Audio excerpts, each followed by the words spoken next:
ایک معلمہ کہتی ہیں کہ میں نے طالبات کی ایک ٹیم کو سال کے آخر میں ایک پروگرام میں ان کی ماں کے سامنے ایک نظم پیش کرنے کے لیے ٹرینڈ کیا۔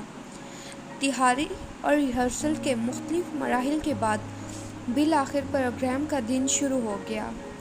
نظم شروع ہوئی مگر ان کی اس خوبصورت کارکردگی پر اس وقت پانی بھر آیا جب ایک بچی جو اپنی سہیلیوں کے ساتھ نظم پڑھ رہی تھی اچانک اپنے ہاتھ، جسم اور انگلیوں کو حرکت دینے لگی اور اپنا منہ کسی کارٹون کے کریکٹر کی طرح بنانے لگی۔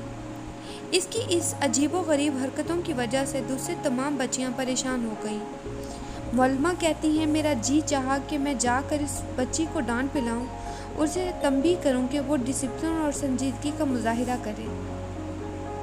مجھے اس پر اتنا غصہ آیا کہ قریب تھا کہ میں اسے سختی کے ساتھ ان بچیوں سے کھینچ کر الگ کر دوں، لیکن جو میں اس کے قریب جاتی وہ پارے کی طرح جھٹک کر مجھ سے دور ہو جاتی۔ اس کی یہ حرکت بڑھتی گئی اور سارے لوگوں کی نظروں کا مرکز بن گئی۔ وہاں موجود تمام خواتین اس کی اس حرکتوں پر زور سے ہنس رہی تھی۔ میری نظر پرنسپل پڑی جن کی پیشانی مارے شرمندگی کے پسینے سے شرابور تھی۔ وہ اپنی سیٹ سے اٹھی اور مجھ سے کہنے لگی، اس بدتمیز اور بیہودہ لڑکی کو اسکول سے نکالنا ضروری ہے۔ میں نے بھی ان کی اس بات کی تائید کی، لیکن ایک چیز نے ہمیں سب کی نظروں کو متوجہ کیا کہ اس پورے واقعے میں اس بچی کی ماں کھڑی ہو کر اپنی بچی کی اس حرکتوں پر تالیاں بجا رہی تھی، گویا وہ اس کی حوصلہ افزائی کر رہی تھی کہ وہ اپنا یہ فعل کام جاری رکھے۔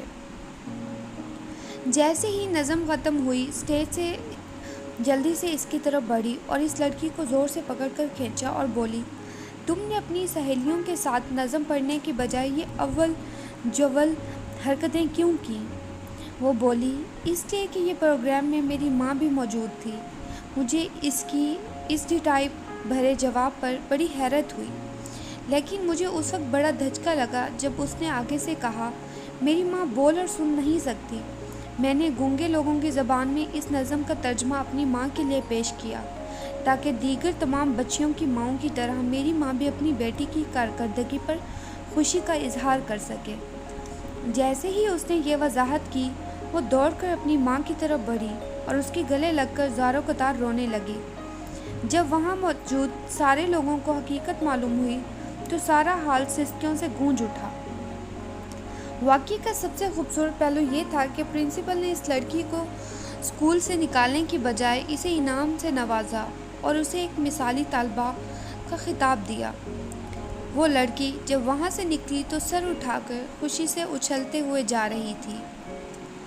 بعض موقعوں پر جلد بازی میں رد عمل ظاہر مت کیجیے، دوسروں پر حکم لگانے میں جلدی سے کام مت کیجیے۔ محض بدگمانی کی بنیاد پر ہم ایک دوسرے سے نفرت کرتے ہیں، ملنا جلنا کم کرتے ہیں، رشتہ ختم کر لیتے ہیں۔ مزید ایسی ویڈیوز کے لیے ہمارے چینل کو سبسکرائب کریں، نیچے دیے گئے بیل آئیکن کو دبانا مت بھولیے گا تاکہ نئی آنے والی ویڈیوز